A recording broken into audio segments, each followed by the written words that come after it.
హరి ఓం శ్రీ గురుభ్యో నమః. త్రయంబకం యజామహే సుగంధిం పుష్టివర్ధనం ఉర్వారుకమివ బంధనాన్ మృత్యోర్ముక్షీయమామృతాత్. శివాయ గురవే నమః. శివపురాణం ఈరోజు 30వ రోజు, ఆఖరి రోజు. శివలింగ మహత్యము. శివభక్తులు శివలింగమును ధరించి శివస్వరూపులయ్యుందుదురు. శివాలయం నందు గల ఈశ్వరలింగమును పూజించుట వలన ఇష్టకామ్యార్థ సిద్ధి పడయుదురు. కొందరు మట్టి చేత లింగమును చేసి అరచేతిలో ఉంచుకుని పూజించెదరు. ఇట్లా ఆరాధించినను ఇష్ట కార్యసిద్ధి పొందుదురు. మరికొందరు బంగారము, వెండి మొదలగు వాని చేత లింగములు చేయించి పూజింతురు.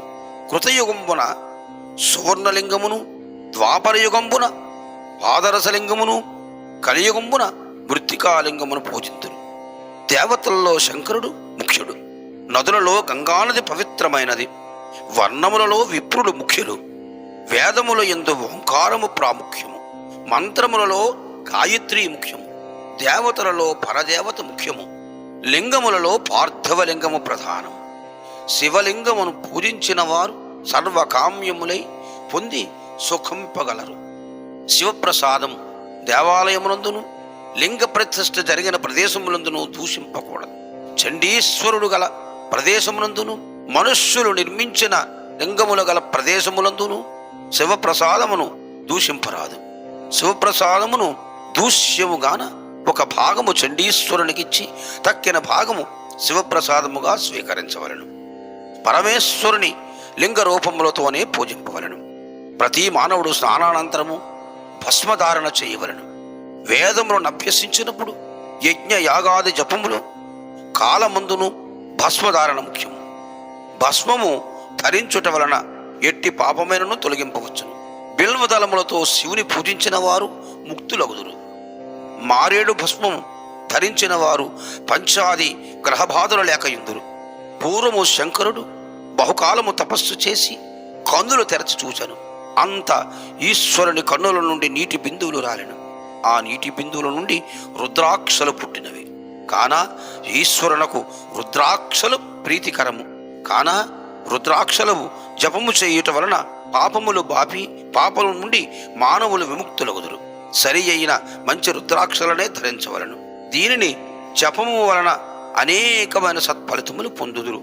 శివపురాణమును చదువుట వలన, వినుట వలన, బోధించుట వలన గత ఫలితములను తెలుపమని మునులు సూతులు అడిగిరి.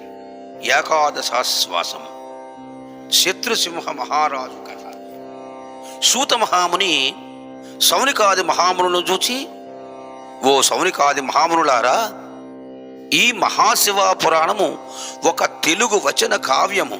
వినువారును పారాయణము చేయువారును పొందెడు ఫలితమును చెప్పుచున్నాను, శ్రద్ధగా వినుడు. పూర్వకాలమునందు ధరాపట్టణమును పరిపాలనము చేయుచున్న శత్రుసింహుడు అను రాజు సుగుణ సంపత్తి గల పద్మనేత్రమును భార్యయుక్తముగా రాజ్యమును ధర్మ మార్గముగా పరిపాలన చేయుచుండగా పూర్వజన్మకృత దోషము వలన కొంతకాలమునకు మహావ్యాధి కుష్టు రాగా శత్రుసింహుడు విచారించి మహావైద్య శిఖామునుల చేత అనేక విధంబులకు చికిత్సలను చేయించి వ్యాధిని పోగొట్టుకోనలేక దినములు వెంబడి వ్యాధిని వృద్ధి అవుట చూచి విచారించుచు ఇటులని తర్కించుకొనెను. ఆహా, నేను బుద్ధిపూర్వకంగా ఏ పాపము చేసి ఉండలేదు. అయినప్పటికీ పూర్వజన కృత దోషము వలన నాకు ఈ వ్యాధి సంభవించినది. ఈ వ్యాధి నివారణకు అనేక విధములకు మందులను సేవించితిని, కానీ కుదరలేదు. నేను ఈ మహావ్యాధితో జీవించి ఉండుట వలన నాకు గాని ఇతరులకు గాని నా జీవితం ఉపయోగము లేదు అని విచారించుకుని గౌతమీ నదిలో పడి ప్రాణములను పోగొట్టుకున్నటకు నిశ్చయించుకుని రహస్యముగా ఇతరులకు తెలియచేయులాగున ఒకనాటి రాత్రి వేళ గృహము వెడలి గౌతమీ నదికి బయలుదేరి వెళ్ళుచుండెను. గంగాదేవి రాజు ఉద్దేశ్యము తెలుసుకుని పాపము తనకు చేరకుండా ఆలోచించి మనుష్య రూపము దాల్చి రాజునకు ఎదురుగా వెళ్ళి, రాజా, నీవు ఒంటరిగా ఈ అర్ధరాత్రి వేళ గృహము వదిలి ఇటుల వచ్చుచుండటకు కారణమేమి అని అడిగాను. ఆ రాజు మాటలు విని అమ్మా, నీవు ఎవరవు? ఈ అర్ధరాత్రి వేళ నిర్మానుష్యమైన ఈ మార్గమును వచ్చుటకు కారణమేమి అని అడిగాను. రాజు మాటలు గంగాదేవి విని, రాజా, నేను గంగాదేవిని, నీకు మంచి మార్గము చెప్పుటకు వచ్చింది. నీవు బయలుదేరిన కారణము చెప్పవలసిందని అడిగాను. గంగాదేవి మాటలను చిత్రసింహుడు విని నమస్కరించి, అమ్మా, నాకు పూర్వజన్మ కృతదోషము మహావ్యాధి శరీరమునకు వచ్చినది.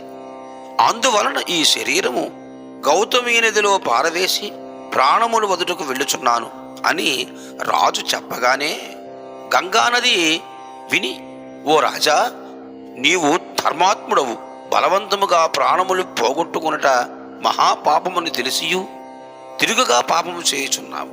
బలవంతముగా ప్రాణములు పోగొట్టుకునట మహాపాపము. నీవు తిరిగి గృహమునకు వెళ్ళి ఈశ్వరుని చరిత్రను పండితులచే చదివించి వినుము, నీకు మహావ్యాధి పోవును అని చెప్పగా అదృశ్యము కాగా ఆ వింతను చూసి రాజు ఆశ్చర్యమును పొంది గృహమునకు వెళ్ళి పండితుల చేత శివపురాణమును విని శరీర వ్యాధిని పోగొట్టుకుని ఈశ్వరుని పూజించుచు ఈశ్వరుని కొరకు ధ్యానించుచు చిరకాలము రాజు సుఖ సంతోషములను పొంది కైలాసమునకు చెనెను. సౌనికాది మహామునులారా, ఈవేళ ఈ శివపురాణము చదువుట వలన కాని వినుట వలన కాని కలిగడు ఫలితమును చెప్పుచున్నాను వినుడు. శివపురాణము యొక్క ఫలశ్రుతి సూత మహాముని చెప్పుచున్నాడు. సౌనికాది మహామునులారా, శివపురాణము యొక్క ఫలశ్రుతి చెప్పుచున్నాను, శ్రద్ధగా వినుడు. ఆయుష్షు కోరిన వారికి దీర్ఘాయువును, ఐశ్వర్యమును కోరి వారికి ఐశ్వర్యమును, ధర్మము కోరు వారికి ధర్మమును, వినయము కోరు వారికి వినయమును, పుత్రులు కోరు వారికి పుత్రులను, విద్య కోరు వారికి విద్యయును ఇచ్చుచుండును.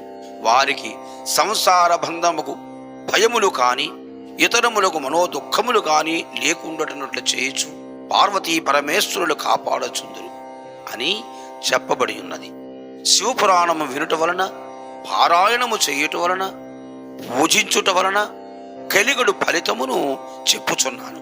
బ్రహ్మహత్య, గోహత్య మొదలగు పాపములకు చీకటి వంటి పాపములు సూర్యబింబము వంటిదిన్ని, సురాపానము చేయుట వలన కలిగడు మహాపాపము మేఘమునకు పెద్ద సుడిగాలి వంటిదిని, బంగారము దొంగిలించుట వలన కలిగడు మహాపాపమును పర్వతమును వజ్రాయుధం వంటిదిని, గురు భార్య, రాజు భార్య, అన్న భార్య మొదలగు వారితో సంభోగము చేయుట వలన కలిగడు మహాపాపము అను ఏనుగునకు సింహం వంటిదిని, తల్లి తండ్రి సహోదరులు బాలురు గురువులు సాధువులు మొదలగు వారిని బాధించుట పాపములను, అడవులను అగ్నిహోత్ర వంటిదిని, పరుల భార్యలను పొందుట, పరుల ధనమును దొంగిలించుట వలన కలిగడు మహాపాపమును నల్లత్రాచునకు పెద్ద నెమలి వంటిదిని, అసత్యము పలుకుట వలన కలిగడు తీగ వంటి పాపమునకు కొడవలి వంటిదిని, పెద్దలు దేవతలు సాధువులు బ్రాహ్మణులను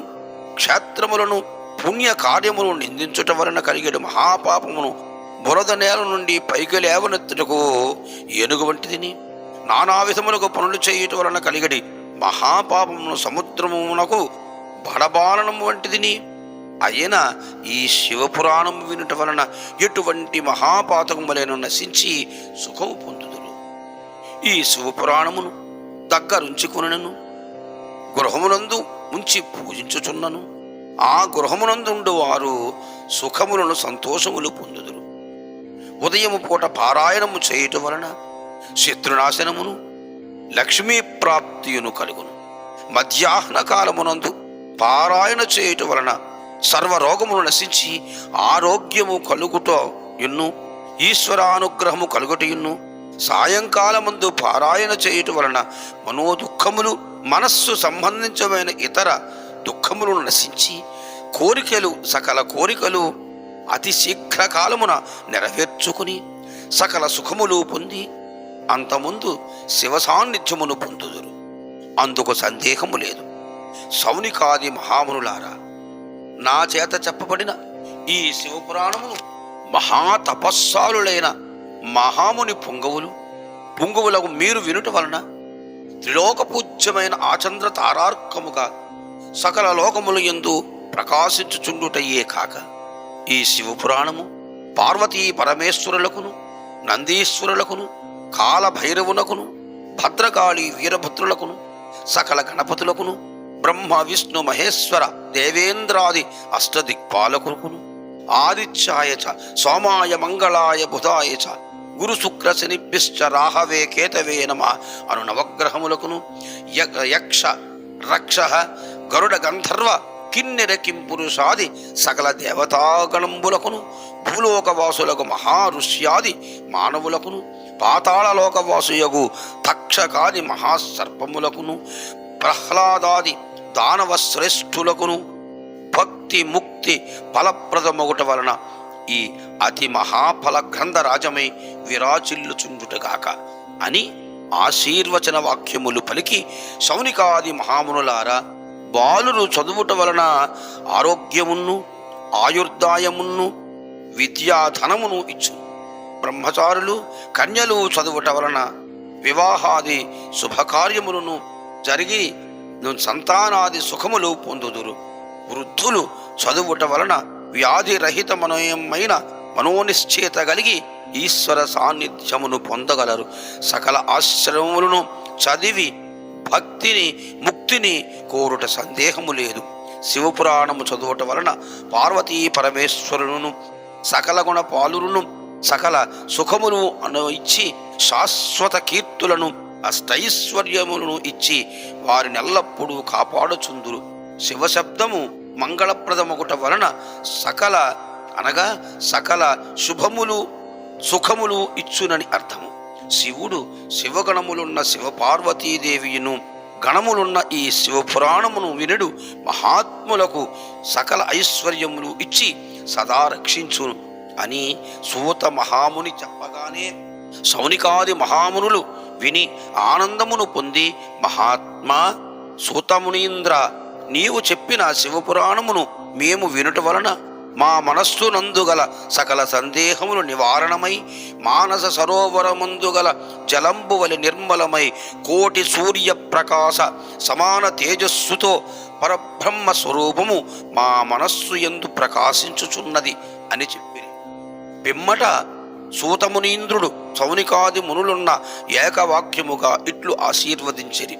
శివపురాణమును రాజరాజేశ్వరి సోమలింగేశ్వరుల చరిత్ర కావున ఆచంద్ర తారార్కముగా త్రిలోకములయందు ఆదరింపబడుచు పూజింపబడుచుండును అని సూత మహామునియు శౌనికాది మహామునులను పురాణ శాంతి ఫలశ్రుతులను చెప్పి, ఈ లోకమునందు గల అన్ని మతముల వారు, అందులో భారతవర్షమునందు గల షణ్మతములను గలవారు ఎవరైనను భక్తి మార్గముతో, భక్తి శ్రద్ధలతో, ఆస్తిక బుద్ధితో శివపురాణమును చేసి బ్రాహ్మణ సమారాధన చేసి భూత సంతృప్తి చేయుదురో ఆ పుణ్యాత్ములు అతి స్వల్పములనే సకల కార్యములు నెరవేర్చుకొని ఇహపరములందు ఇహ సౌఖ్యములను పొందుతురుగాక అని మహామునులందరూ ఏకవాక్యముగా ఏక మనస్సుతో ఆదరించిరి. స్వస్తి. ఓం సహనా భవతు సహనౌ భునక్తు సహ వీర్యం కరవావహై తేజస్వినావధీతమస్తు మావద్విషావహై. ఓం శాంతి శాంతి శాంతి. ఓం ధ్రువంతే రాజా వరుణో ధ్రువం దేవో బృహస్పతి ధ్రువంత ఇంద్రశ్చాగ్నిశ్చ రాష్ట్రం ధారయతాం ధ్రువం శతమానం భవతి శతాయు పురుష సతేంద్రియే ఆయుష్యేవేంద్రియే ప్రతిష్టతి.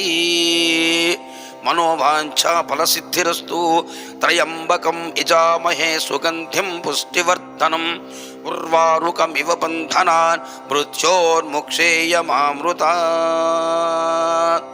ఈ శివపురాణం సకల అష్టైశ్వర్యములు ఇచ్చి చదివిన వారు ప్రతి ఒక్కరూ కూడా సుఖ సంతోషములుగా ఉండగలరని ఉవాచ. సర్వే జనా సుఖినో భవంతు, సమస్త లోకా సుఖినో భవంతు. తథాస్తు. శివపురాణం సంపూర్ణం.